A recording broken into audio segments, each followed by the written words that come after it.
Thank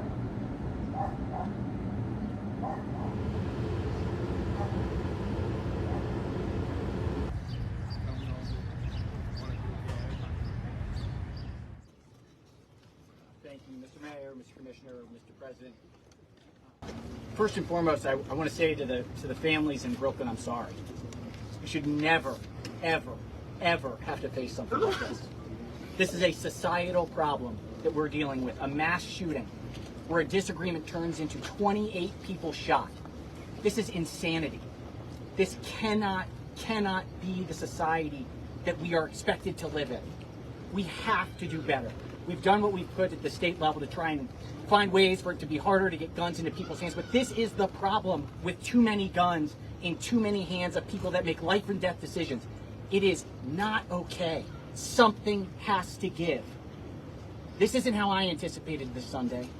For the 28 families that were directly impacted, I am so unbelievably sorry. To the hundreds that witnessed it and who will forever be changed, I'm sorry. And for the thousands and thousands of Marylanders who on this day will have to think about the mass shooting that occurred here in Baltimore, this isn't sustainable. Something has to give.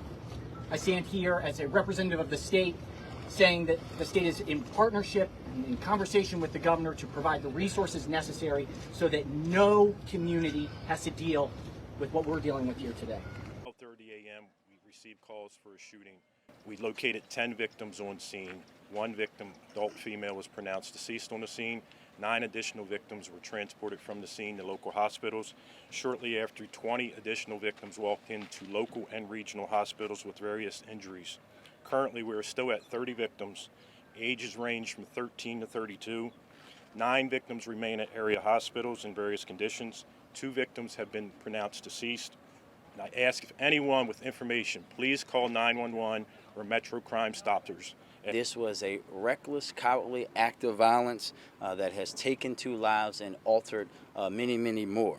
And as I said earlier, we will find those who are responsible, and we will not stop until we do so. Again, this tragic incident is another glaring, unfortunate example of the deep issues of violence in Baltimore, in Maryland, in this country, and particularly gun violence and the access to illegal guns. We will continue to hold those individuals who carry those weapons, who use those weapons in acts of violence like this one that we saw today, accountable, but we need accountability at every level. From those who are selling and trafficking those weapons into Baltimore from places outside of our state, to companies who manufacture guns in a way that skirt gun laws in our country. And we also need community responsibility as well. We are asking again that anyone that knows anything about this mass shooting, and that's what I wanted to call it, it's a mass shooting. We want this shooting to be treated just as it happened in rural America. We want everyone to come forward and say, treat this if it was your daughter, your son, your brother, your cousin that was out here shot at this event. When a few decide to go and literally create a mass shooting, it's completely unacceptable. And I ask folks in our community to step up, whether there's your son's friends, your neighbors, folks that you know online, information that you think you might have. Please ensure that you do the right thing, particularly for the victims who have lost their lives and their families who will ever be impacted by this particular day.